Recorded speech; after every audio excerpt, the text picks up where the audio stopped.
দেখো আমি এখানে 100 মতন ছানা নিয়ে নিয়েছি, আর একটা চা চামচে হাফ চামচেরও মানে 4 ভাগের 1 ভাগ একটু ময়দা নিয়ে নিয়েছি। ময়দাটা যদি না দিই আমি তাহলে হচ্ছে ছানাটা ফেটে যাবে, সেই জন্য আমার ময়দাটা দেয়া। আর এটাকে আমি ভালো করে ডলে ডলে এটা মাখিয়ে নেব। আজকে আমি বানাবো কাঁচা আমের রসগোল্লা। এটাকে প্রায় 5 মিনিটের মতন আমাকে ভালো করে ডলে ডলে এটা মাখাতে হবে, যাতে একটুও কোথাও দলা না থাকে। দেখো আমি ভালো করে মাখিয়ে নিয়েছি, কোথাও দলা নেই। এবারে আমি এতে একটুখানি সামান্য একটুখানি ফুড কালার দিলাম। আর ফুড কালারটা দেওয়ার কারণ হচ্ছে, যেহেতু আমি কাঁচা আমের রসগোল্লাটা বানাচ্ছি, কালারটা আসলে দেখতেও ভালো লাগবে।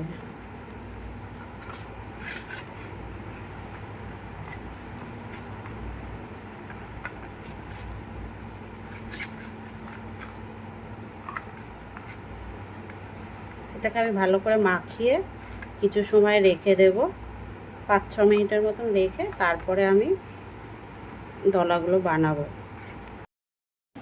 দেখো ছানাটা আমি সেপ দিয়ে রেখেছি, আমি ভালো করে মাখিয়ে কোথাও যেন একটু দলা না থাকে সেইভাবে পুরো ডলে ডলে মাখিয়ে, হ্যাঁ, প্রায় 6 থেকে 7 মিনিট রেস্টে রেখেছিলাম। তারপরে দেখো সেপ দিয়ে নিয়েছি রসগোল্লার শেপে।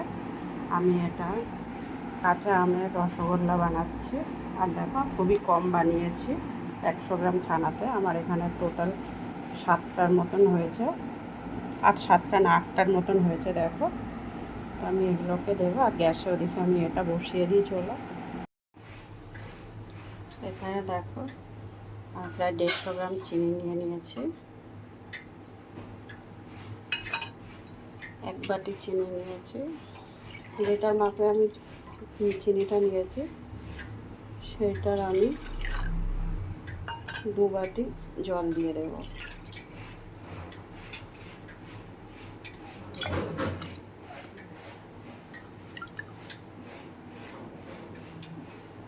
দু বাটির একটু বেশিই দিলাম। এবার আমি গ্যাসটা জ্বালিয়ে দেব। দেখো যতক্ষণ চিনিটা না গলবে ভালো করে, নিচে না হলে ধরে যাবে, ততক্ষণ আমাকে নাড়াতে হবে। ভালো করে নাড়াতে হবে।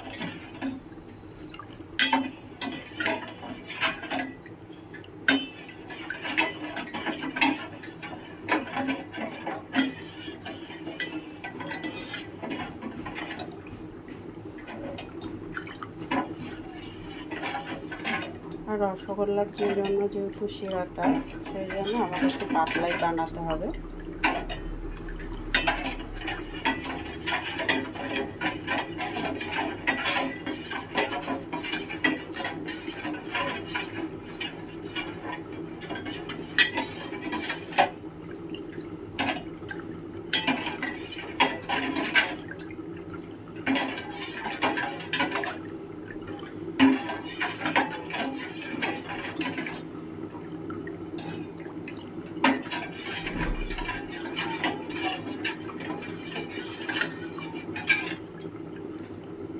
এখন আমার চিনিগুলো ভালো করে যেহেতু গলেনি,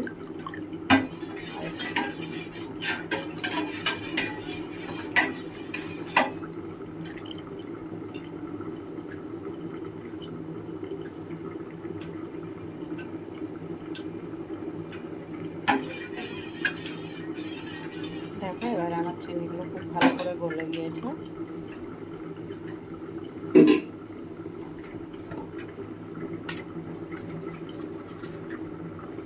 এবার আমি কয়েক টুকরো কাঁচা আমের টুকরো দিয়ে দিলাম কয়েকটা।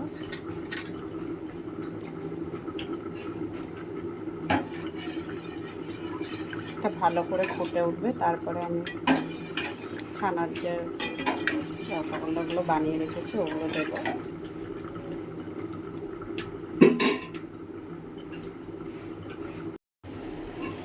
দেখো ভালো করে ফুটে উঠেছে। এবার আমি একটু ফুড কালার দিয়ে দিচ্ছি।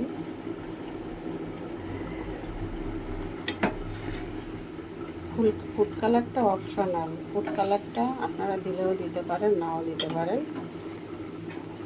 এমন কোনো ব্যাপার নেই যে ফুড কালারটা দিতে হয়। ফুড কালারটা দিলে দেখতে ভালো লাগে, যেহেতু কাঁচা আমের রসগোল্লাটা বানাচ্ছি তো, তাই আমের কালারটা আসলে একটু বেশি ভালো লাগে।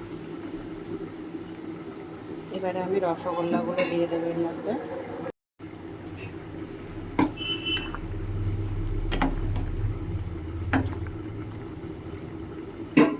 দেখো, এবার আমি রসগোল্লা একটা একটা করে সব ছেড়ে দিচ্ছি।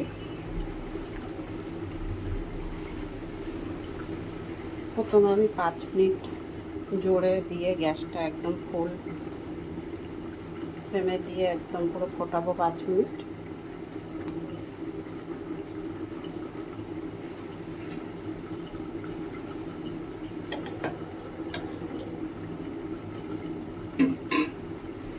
একটু ঢেকে দেবো এটাকে। 5 মিনিট আমি পুরো একদম ফুটাবো, এটাকে ভালো করে রান্না করব, তাও আবার ঢেকে দিয়ে। ঢাকাটা কিন্তু অবশ্যই ঢাকতে হবে, না ঢাকলে হবে না। দেখো মিষ্টিগুলো আমার একদম পুরো হয়ে গেছে।